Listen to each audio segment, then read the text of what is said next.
Helio 50 race কাটতে না কাটতে বাজারে চলে এসেছে হেলিও 40।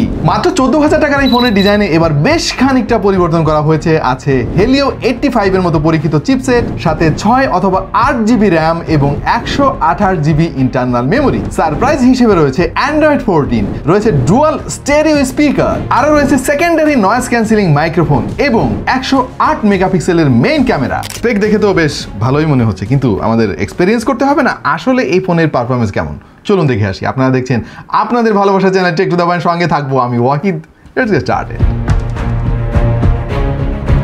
সবার আগে দামটা জানিয়ে দিই, এই ফোনের মোট দুইটা ভেরিয়েন্ট মার্কেটে পাওয়া যাবে। একটা হচ্ছে 6 জিবি র্যামের সঙ্গে 128 জিবি রম, যার দাম হচ্ছে 13,199 টাকা, এবং 8 জিবির ভেরিয়েন্টটা পাওয়া যাবে মাত্র 800 টাকা বেশি, মানে 14,000 টাকার 1 টাকা কম। সো আমার কাছে মনে হয়েছে যে এই ব্যাপারটা বেশ ভালোভাবে ব্যালেন্স করা হয়েছে, কারণ 2 জিবি র্যামের জন্য মাত্র 800 টাকা আপনাকে খরচ করতে হবে, যেখানে অন্যান্য কোম্পানি দেখা যায় যে ভাই এই 2 জিবি র্যামের জন্য প্রায় 2,000-3,000 টাকা পর্যন্ত বেশি খরচ করতে হয়। হেলিও 50 ডিজাইন দেখে কিন্তু আমরা অনেক সমালোচনা করেছিলাম যে একই রকম হয়ে যাচ্ছে ভাই, আইফোনকে তারা একটু কপি করার চেষ্টা করে এন্ট্রি লেভেল ফোনগুলোতে, বাট এইবার দেখতে পাচ্ছি একটু ডিফারেন্ট একটা ভাইব দেওয়ার চেষ্টা করেছে তারা, এবং টু বি ভেরি অনেস্ট এটা ডিজাইন আমাদের কাছে বেশ ভালো লেগেছে। একেবারে সলিড একটা ফিল পাবেন, ক্যামেরা বাম, ক্যামেরা হাউজিং সবগুলো বেশ অ্যাট্রাকটিভ লেগেছে আমাদের কাছে। পেছনে তারা ফ্রস্টেড গ্লাস ফিনিশ দেওয়ার চেষ্টা করেছে এবং দেখতে বেশ জোস লাগছে। আর এবারের ব্র্যান্ডিংটাও বেশ ছোটখাটো মনে হয়েছে আমাদের কাছে। আলোর বিপরীত দিকে ধরলে এখানে বেশ একটা আলোর খেলা দেখা যায়, যেটা বেশ দুর্দান্ত লাগে। হেলিও 40 বিল কোয়ালিটি কিন্তু এবার আগের চাইতে অনেক বেশি ইমপ্রুভ করা হয়েছে। এর ফ্রেমটা দেখলে আপনি বুঝতে পারবেন যে তারা কিন্তু যথেষ্ট যত্ন নিয়ে এবং গুরুত্ব দিয়ে তাদের বিল কোয়ালিটিতে কাজ করেছে।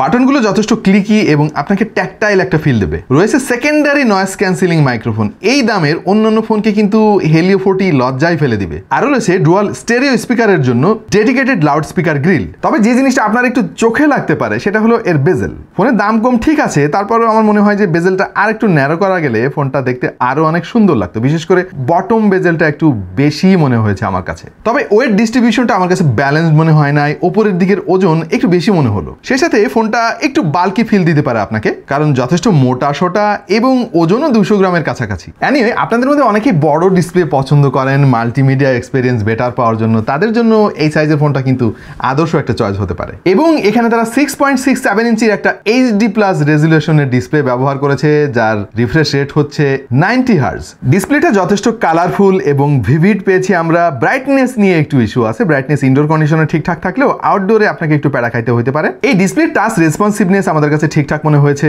ভিউইং অ্যাঙ্গেল নিয়েও কোনো কমপ্লেন নেই, কোনো কালার ব্লিডিং এবং কালার শিফটিং ইস্যু আমরা আসলে খুঁজে পাই নাই। সো দাম বিবেচনায় এই ডিসপ্লেকে ঠিকঠাকই মনে হয়েছে আমার কাছে। সবচেয়ে ইম্পর্টেন্ট ব্যাপার হচ্ছে এর হার্ডওয়্যার, এবং এখানে তারা ব্যবহার করেছে হেলিও G85।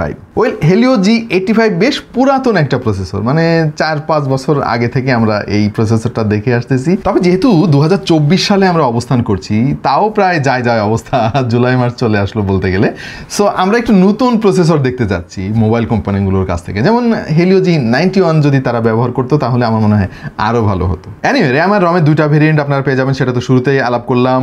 এটাকে চাইলে আপনি এক্সটেন্ড করতে পারবেন এর ডেডিকেটেড মেমোরি কার্ড স্লট দিয়ে। সফটওয়্যার হিসেবে তারা অ্যান্ড্রয়েড 14 দিয়েছে আউট অফ দ্য বক্স, এটা বেশ ভালো একটা ব্যাপার। তবে ভালো ব্যাপার নয় সেটা হচ্ছে যে ভাই, হেলিওর ফোনগুলোতে সফটওয়্যার আপডেট নিয়ে কোনো কথাবার্তা আমরা অফিসিয়ালি এখনো পর্যন্ত শুনি নাই।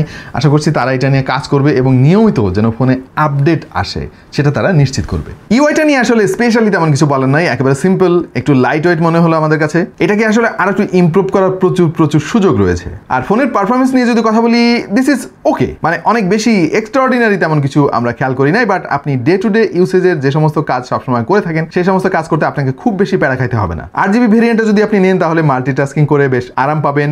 অনেক প্রোগ্রাম আপনি ব্যাকগ্রাউন্ডে অ্যাক্টিভ রেখে ফোন অপারেট করতে পারবেন। র্যাম ম্যানেজমেন্ট আমাদের কাছে ডিসেন্ট মনে হয়েছে। আমরা AnTuTu টেস্ট করেছিলাম এই ফোনের, স্কোর এসেছে 2,66,360। গিগবেঞ্চে সিঙ্গেল করে স্কোর এসেছে 403 এবং মাল্টি করে 1,366। এই চার্টের দিকে একটু খেয়াল করে দেখেন, এই নিয়ে মোট 4টা ফোনের রিভিউ আমরা করেছি হেলিওর, এবং এই ফোনটা দ্বিতীয় অবস্থানে চলে এসেছে। ইন্টারেস্টিং ব্যাপার হচ্ছে হেলিওরই এর চাইতে বেশি দামের ফোনে কিন্তু আমরা স্কোর আরো কম পেয়েছিলাম। এই একই প্রসেসর ব্যবহার করা বাজারের অন্যান্য কিছু ফোনের কিছু তুলনামূলক চিত্র এই চার্ট থেকে আপনারা পেয়ে যাবেন, এবং আপনি যদি দামের জিনিসটা খেয়াল রাখেন তাহলে দেখবেন যে হেলিও 40 অবস্থান কিন্তু ওপরের দিকেই রয়েছে। ইভেন 18-19 হাজার টাকা দামের ফোনের স্কোরকেও কিন্তু বিট করেছে হেলিও 40। এটা তো গেল কাগজে কলমে এই ফোনের অবস্থান, বাস্তবে আমরা আসলে কি পেয়েছি? ওয়েল, কিছু জায়গায় আমরা একটু স্ট্যাটারের দেখা পেয়েছি, তবে দামের কথা চিন্তা করলে সেটাকে খুব বেশি কমপ্লেন হিসেবে ধরা যাচ্ছে না। যদিও অ্যাপ ওপেনিং আরেকটু দ্রুত হলে একটু খুশি হতাম আমি, সেই সাথে একটা অ্যাপ থেকে আরেকটা অ্যাপে সুইচ করার সময় মাঝে মাঝে একটু ল্যাগ পাচ্ছিলাম। এই জন্যই মূলত আমরা সফটওয়্যার আপডেট চাই, কারণ সফটওয়্যার আপডেট যদি নিয়মিত আসতো তাহলে এরকম টুকিটাকি অনেক সমস্যা কিন্তু আপডেটের মাধ্যমে ঠিক করা যায়। এনিওয়ে, এই ফোনটা তো সরাসরি গেমিং ফোন বলা যাচ্ছে না, যেহেতু কম দামে একটা ফোন। তারপরেও আমরা বেশ কিছু গেম ট্রাই করেছি। আমাদের সবার পছন্দের গেম অ্যাসফাল্ট 9 মোটামুটি ভালোই চলেছে, গেম প্লে যথেষ্ট এনজয়েবল ছিল। ফ্রি ফায়ার ট্রাই করেছি এই ফোন দিয়ে আমরা, এবং কিছু কিছু জায়গায় আপনাকে একটু কম্প্রোমাইজ করতে হবে। ওভারঅল এটার গেমিং পারফরমেন্স স্পেশালি ফ্রি ফায়ারের ক্ষেত্রে খুব একটা খারাপ আমরা পাই নাই। তবে ঝামেলা হয়ে গিয়েছে পাবজি চালাইতে গিয়ে। ভাই, আপনাকে অনেক কম্প্রোমাইজ করতে হবে, হাই ফ্রেম রেটে আপনি খেলতেই পারবেন না, এবং অ্যাকশন সিকোয়েন্সগুলোতে যখন অনেক বেশি এনিমি চলে আসবে সামনে, তখন দেখবেন অনেক বেশি স্ট্যাটার এবং ল্যাগ করতেছে, যেটা আসলে এই বাজেটের ফোনে হওয়ারই কথা। তবে ভালো ব্যাপার হচ্ছে খুব বেশি হিটিং ইস্যু কিন্তু আমরা খেয়াল করি নাই। পাশাপাশি এর যে ব্যাটারি কনজাম্পশন গেমিং এর সময় সেটা ঠিকঠাক ছিল, বেশ বড় সড়ো ডিসপ্লে হয়, আসলে গেমিং এক্সপেরিয়েন্স বেশ ভালোই পেয়েছি আমরা ওভারঅল। তবে আপনি যদি শখের গেমার হন, টুকিটাকি গেম আপনি সবসময় খেলতে থাকেন, এই সমস্ত গেম খেলার সময় আপনার খুব বেশি সমস্যা হওয়ার কথা না। কিন্তু আপনি যদি শুধুমাত্র গেমিং এর জন্য এই ফোনটা কিনতে যান, তাহলে আমি আসলে রিকমেন্ড করবো না। এবার ক্যামেরা চলে আসি। 108 মেগাপিক্সেলের সেন্সর এখানে তারা ব্যবহার করেছে, সামনে রয়েছে 16 মেগাপিক্সেলের সেলফি শুটার। দাম বিবেচনায় ছবির কোয়ালিটি আমাদের কাছে বেশ ভালো লেগেছে, তবে কন্ট্রাস্টের পরিমাণ একটু বেশি মনে হলো। এটাকে যদি আরেকটু ব্যালেন্স করা যেত তাহলে আরো অনেক সুন্দর লাগতো। এর এক্সপোজার কন্ট্রোল নিয়ে আমরা একটু প্রবলেম পেয়েছি, মাঝে মাঝে আসলে ব্যালেন্স করতে পারে না, অনেক বেশি জ্বলিয়ে ফেলে আর কি, যেটা বললে আমরা বুঝি। আপনাকে একটু বুঝে শুনে ছবি তুলতে হবে, তাহলে ভালো আউটপুট পাবেন। তবে কালারগুলো অনেক বেশি বুস্ট করে না, অ্যাবনর্মাল করে ফেলে না, এইটা একটা ভালো দিক, ন্যাচারাল একটা টোন পাবেন। কিন্তু কিছু কিছু ছবিতে অতিরিক্ত কন্ট্রাস্টের কারণে আসলে একটু অ্যাবনর্মাল লাগছিল আমাদের কাছে। আমরা পোর্ট্রেট ফটোগ্রাফি ট্রাই করেছি এই ফোন দিয়ে, তবে আসলে ব্যাকগ্রাউন্ড অতিরিক্ত ব্লার করতে গিয়ে একটু বেশি আনন্যাচারাল মনে হয়, সেই সাথে মাঝে মাঝে সাবজেক্ট সেপারেট করতে গিয়ে একটু স্ট্রাগল করে। এর সেলফি ফটোগ্রাফি আমাদের কাছে ঠিকঠাক মনে হয়েছে দাম বিবেচনায়। 16 মেগাপিক্সেলের ক্যামেরা শুনে আপনি তো একটু খুশি হবেন আমি জানি, এর আউটপুট কিন্তু সেই রকমই পাবেন। তবে এখানেও ওই একই সমস্যা লক্ষণীয়, আর সেটা হচ্ছে এক্সপোজার কন্ট্রোল। ভিডিও করা যাবে সর্বোচ্চ 2K রেজলিউশনে 30 FPS, এবং এখানে স্টাবিলাইজেশনের তেমন কোনো সুযোগ নাই। এই মুহূর্তে আপনারা দেখতে পাচ্ছেন এই ফোনের ফ্রন্ট ক্যামেরার স্যাম্পল, এবং